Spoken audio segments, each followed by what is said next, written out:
नमस्कार दर्शक बंधु आज हूँ 4 फेब्रुआरी बुधवार। चलतु आज दिन किसी मुख्य खबर उपर नजर पकाइबा। प्रथम रही ट्रेकिंग बेले 390 फुट गभीर घाई पड़ी ओडिया झील मृत्यु। महाराष्ट्र लोनावालारू एक दुखद खबर सामना को आसी। लोनावालारे ट्रेकिंग करुथिबा समय ओडिशार जड़े 19 वर्षीय आईन छात्री दुखद मृत्यु घटी। मृतक हेले श्रेयापति। तेबे से ओडिशार केउं स्थानर बासिंदा ताहा वर्तमान सुधा स्पष्ट होई पारि नाही।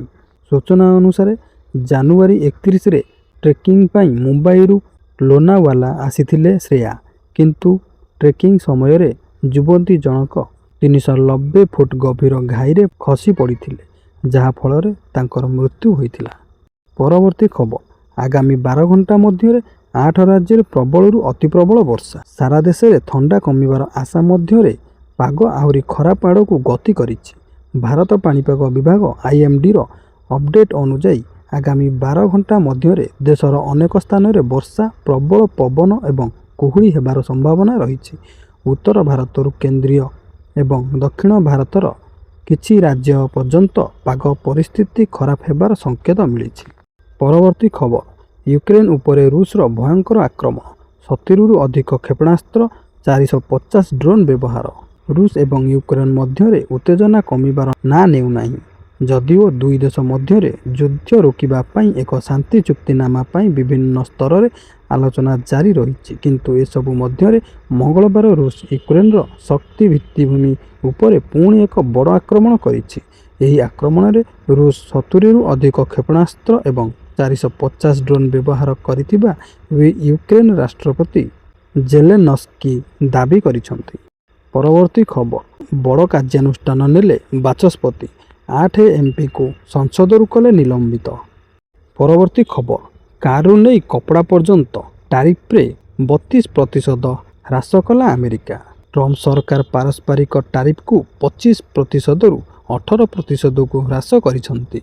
सेही भली रूसरू तैल आमदानी को नहीं लगाइथिबा अतिरिक्त 15% टारिफ को अमेरिका संपूर्ण भावे प्रत्याहार करि नेइछि। परवर्ती खबर, 2000 एसआई पदवी खाली। राज्य रे आईन श्रृंखला व्यवस्था और पुलिस पारिबा पणिया नहीं अनेक समय प्रश्नवाची सृष्टि होइतिबा बेले पुलिस विभाग रे खाली पड़िछि अनेक पदवी। प्राय 2000 एसआई पदवी एबे खाली। एसआई केलेंकारी परे सब इन्स्पेक्टर नियुक्ति बंद थिबा बेले एहा जोगु चाकरी आशायी भी हंतसंत हेउचंती। सब इन्स्पेक्टर परीक्षा रे बड़ केलेंकारी हेबा परे एबे राज्य रे संपूर्ण अटकी जाइछि सब इन्स्पेक्टर नियुक्ति। परवर्ती खबर, 4 धाम यात्रा रे फोन बैन। केदारनाथ धाम रे एबे दर्शन समय रे मोबाइल फोन एवं कैमेरा व्यवहार उपरे संपूर्ण कटकणा लगाजिबो। मंदिर परिसर रे फोटो, वीडियो किंबा सोशल मीडिया रील्स बनाइबा घटना रे क्रमागत वृद्धि को देखि बद्रीनाथ केदारनाथ मंदिर कमिटी एवं रुद्रप्रयाग जिला प्रशासन मिलित भावे एक कड़ा कार्य योजना प्रस्तुत करुछन्ते। नुआ व्यवस्था लागू हेबा परे कौनसी श्रद्धालु को मंदिर भितर मोबाइल व्यवहार करने को अनुमति मिलिबो नाही। परवर्ती खबर, 12 प्रस्ताव को कैबिनेट मंजूरी। सरिला राज्य कैबिनेट गुरुत्वपूर्ण बैठक। 10 विभाग 12टी प्रस्ताव को कैबिनेट मंजूरी मिली। एने सूचना देइचंती राज्य मुख्य शासन सचिव। राज्य समवाय नीति को कैबिनेट रे मंजूरी मिली।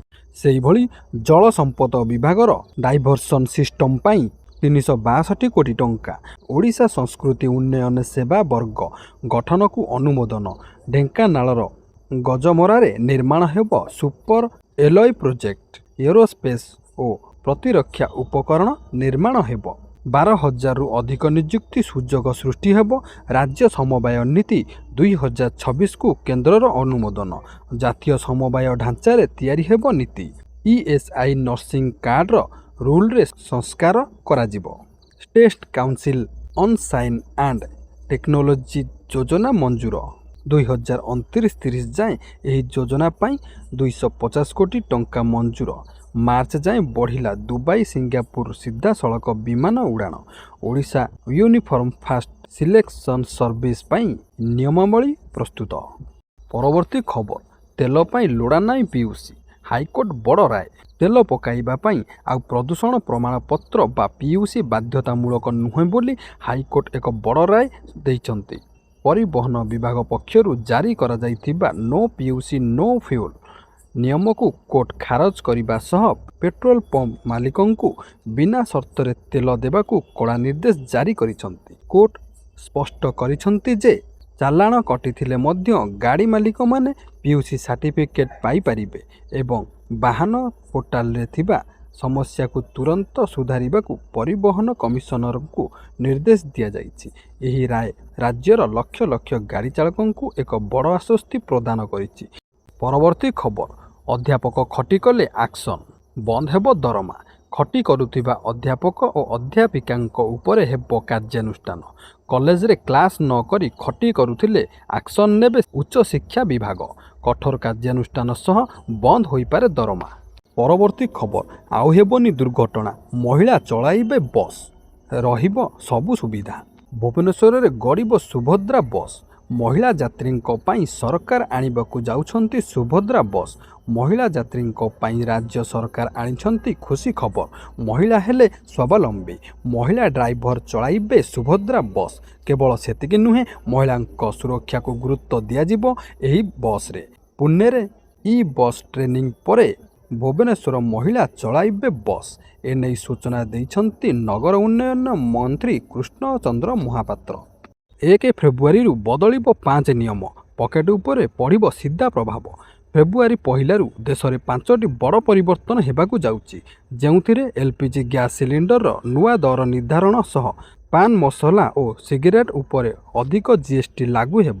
ଏହା ସହିତ ନ୍ୟାସନାଲ ହାଇୱେରେ ଗାଡ଼ି ଚଳାଚଳ ପାଇଁ ଫାଷ୍ଟାଗ KYC ନିୟମ କଡ଼ାକଡ଼ି ହେବ, ଯାହା ସାଧାରଣ ଲୋକଙ୍କ ପକେଟ ଉପରେ ସିଧାସଳଖ ପ୍ରଭାବ ପକାଇବ। ପରବର୍ତ୍ତୀ ଖବର, ରେକର୍ଡ ଭାଙ୍ଗି ଶସ୍ତା ହେଲା ସୁନା, ଦର କମିଲା 10,000 ଟଙ୍କା। ବାହାଘର ଋତୁରେ ଗ୍ରାହକମାନଙ୍କ ପାଇଁ ଏକ ବଡ଼ ଖୁସି ଖବର ଆସିଛି, କାରଣ ଗତକାଲିର ଅହେତୁକ ବୃଦ୍ଧି ପରେ ଆଜି ହଠାତ୍ ସୁନା ଓ ରୂପା ଦରରେ ସର୍ବକାଳୀନ ହ୍ରାସ ଘଟିଛି।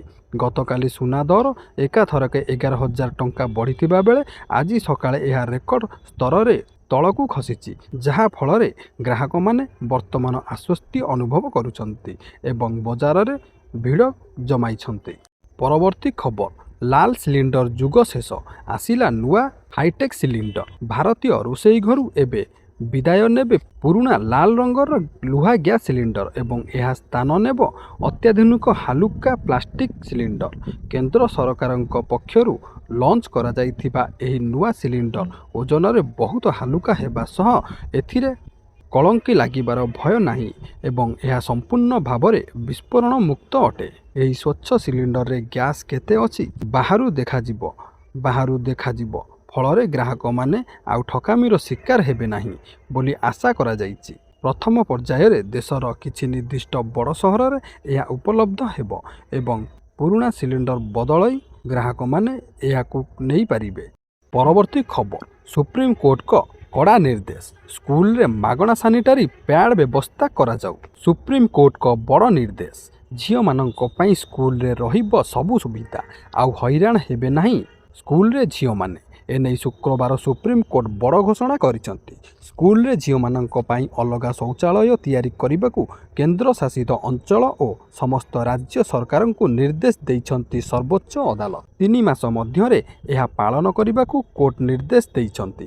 ଏଥିସହ ସ୍କୁଲରେ ଝିଅମାନଙ୍କ ପାଇଁ ଅଲଗା ଶୌଚାଳୟ ଏବଂ ସାନିଟାରୀ ପ୍ୟାଡ୍ ସମ୍ପର୍କରେ ଏକ ଗୁରୁତ୍ୱପୂର୍ଣ୍ଣ ରାୟ ଶୁଣାଇଛନ୍ତି। ପରବର୍ତ୍ତୀ ଖବର, ବିଧାୟକଙ୍କ ଦରମା ଭତ୍ତା ପ୍ରସଙ୍ଗ, ଚଳିତ ଅଧିବେଶନରେ ହୋଇପାରେ ବିଚାର। କମିପାରେ ବିଧାୟକଙ୍କ ଦରମା, ଏନେଇ ଚାଲିଛି ଆଲୋଚନା। ତେବେ ଦରମା ବୃଦ୍ଧି ହେବ କି କମିବ ସେ କଥା ସରକାର ନିଷ୍ପତ୍ତି ନେବେ। ପୂର୍ବରୁ ପାସ୍ ହୋଇଥିଲା କିନ୍ତୁ ପରେ ବନ୍ଦ ହେଲା। ଆଗକୁ ଜଣାପଡ଼ିବ ସରକାର କ'ଣ କରିବେ ବୋଲି କହିଛନ୍ତି ଭାସ୍କର ମଡ଼େଇ। ପୁଣି ଉଠିଲା ବିଧାୟକ ଓ ପୂର୍ବତନ ବିଧାୟକଙ୍କ ଦରମା ଭତ୍ତା କଥା। ଚଳିତ ଅଧିବେଶନରେ ପୁଣି ବିଚାର ହୋଇପାରେ ବିଧାୟକଙ୍କ ଦରମା। ଏନେଇ ସୂଚନା ଦେଲେ କମିଟି ଅଧ୍ୟକ୍ଷ ଭାସ୍କର ମଡ଼େଇ। ଏନେଇ ମୁଖ୍ୟମନ୍ତ୍ରୀଙ୍କୁ ଚିଠି ଲେଖିଛନ୍ତି। ଚଳିତ ବଜେଟ୍ ଅଧିବେଶନରେ ଆସିପାରେ ସଂଶୋଧନ ବିଲ୍, ଯାହା ଉପରେ ସମସ୍ତଙ୍କ ନଜର ରହିଛି।